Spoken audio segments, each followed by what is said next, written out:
I'm Mr. MegaManFan, and this is the return of Genesis Does. This time we're featuring Tanglewood. This is a homebrew game from the Big Evil Corporation. I'm not kidding, that's actually the name of the developer. For a while I started to wonder if it was true because getting this game took an extraordinarily long time. I guess there were some delays in manufacturing and it had to be shipped in from Europe and this, that, and the other, but I have it, and I have to say, I'm not disappointed. Not even just looking at the packaging, because it looks like a vintage 1990s Genesis game, and it's got a very beautiful label on the cartridge itself, registered trademark Tanglewood. Everything other than the Sega logos is just as you would expect it to be for a vintage Sega Genesis game. I got this in late 2018, just around Christmas time, but didn't have time to really get into it and play it until just now. Pardon my head being in the way as I turn on the Sega Genesis. There's the Big Evil Corp logo, and then we will get the opening screen of Tanglewood. This is a charming game, and I mean that in the most positive way I could possibly mean it, because it's just atmospheric, adorable, cute. It's a game that has a movement and a fluidity that reminds me of Sonic the Hedgehog, but a completely original art style unlike Sonic. You've got this adorable fox that you've got to help because there's an evil presence in his forest that has come to change the world as he knows it. It causes a disturbance, and the fox briefly wakes up. When it does, boy, that's ominous looking. Ugh, I wouldn't want that in my forest. So the fox will wake up here and he'll be like, "Huh? What happened?" in the words of Matt McMuscles. But he can't see anything wrong, so he goes back to sleep. And then we get into the actual gameplay, where you have to run this little fox around, jumping from place to place, tree branch to tree branch, and there are these little floating objects, kind of like a cross between gems and feathers. They're just hanging in the air, and it's your mission to go around collecting all of them. And I believe there are 8 in this opening level, but I was not able to find all 8 in my initial gameplay, probably because I didn't read the instructions before I started. I just wanted to dive into this game so badly because, as the intro alludes to, this is Genesis does what Nintendo don't.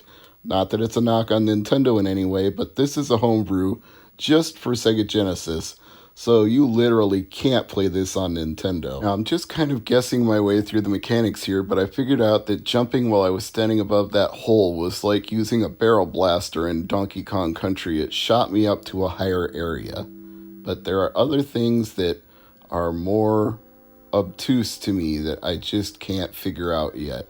It took me a little while to figure out what to do with this sun lamp that you're about to see. At first I thought it was for the fox himself, but later I ran forward and found that there was this crystalline looking structure here, and then I realized with one of the controller buttons on my 6-button Genesis pad I could actually push the ball. So I started rolling it, thinking, okay, I'll roll this over to the lamp. Maybe that'll do something. And as I got close, it snapped into place. And I was like, okay, now what? It's cooking in the sun. It's cooking in the sun lamp. Is it going to hatch? Is this like a warmer for an egg? But I didn't see it hatching, so I went up to touch it, thinking maybe that would do something. And then my fox changes colors. He's yellow now. It looks really good, but I don't see that it gave him any special abilities that I'm aware of. I love the sound effects too, like splashing in the water and bouncing off the bumpers. Very nicely done sound effects. And again, very atmospheric. Big Evil Corporation put a lot of time and effort into making this a quality presentation. I lost the yellow power-up, so I'm going to try to get it back again. Still not exactly clear what benefit it gives to me, but now I've got a little critter following me, so I decided to chase it. Unfortunately, when I cornered it, it got mad and killed me. So that was a mistake. I don't know if that is actually supposed to be helpful to me in the game in any way, but it was not in this case. So now I'm back on the tree again, and I've got to still collect all these gems. Pause to see how many I need. Nice that the pause menu does that. And I'm splashing in the water again as I look around for all these gems.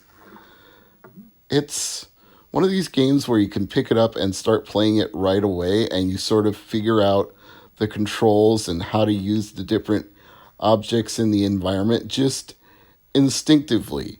It's like Super Mario World in that respect, where you don't really have to have it explained to you. You just pick up the controller and push buttons, and it starts to feel right. My downfall is that I simply don't know where to find everything that I'm looking for, and that I don't understand what the power-up does yet. So I should probably review that instruction manual, huh? They were nice enough to actually print one and put it inside of the box. So I'd better review it and figure out what I don't know about collecting all of these gems. Maybe that power-up makes me invincible to the thing I was chasing. Maybe that power-up lets me glide or fly to a certain area that I need to reach to get all the gems in this level. I don't know yet, but this game is so enveloping, is a good word for it. It just draws you in and surrounds you that it makes me want to play more, even though I don't have a clue how to play to win. It just makes me want to play more. And you'll notice the comparison to Sonic is not entirely unwarranted, because the animation when he's spinning, it's like he's curled up into a ball. So it kind of reminds you of Sonic when he's going at Sonic speed. And this game can move pretty fast at times when you're running from one area to the next.